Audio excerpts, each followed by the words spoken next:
¿Cómo están, chicos? Espero que estén muy bien. Hoy vamos a trabajar en el libro de guaraní en la página 45. Guaraní aipuru hecopete die v corta. Utilizo correctamente la consonante v corta. Aikuaama, sigo aprendiendo. Amuñe'e, leo. Y tenemos aquí oveta, que quiere decir ventana.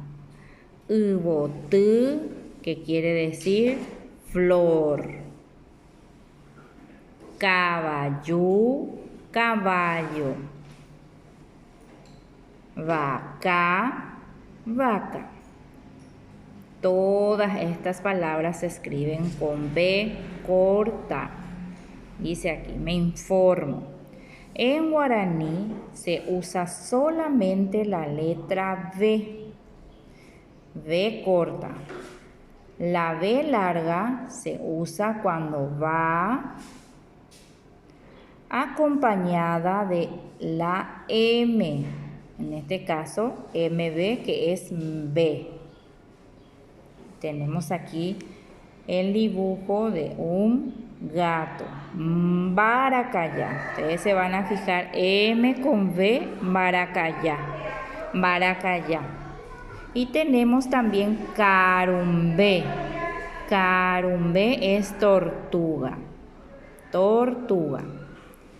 Panambí es mariposa.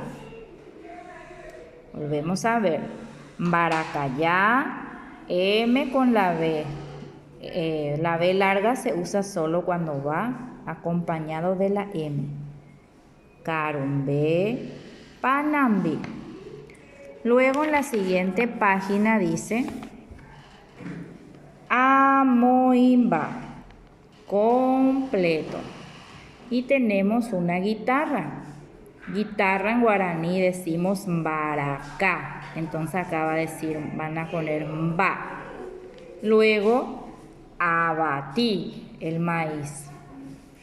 Luego, aquí tenemos una estrella. Ustedes van a investigar cómo se dice ya en guaraní. Y también la banana, cómo se dice también en guaraní.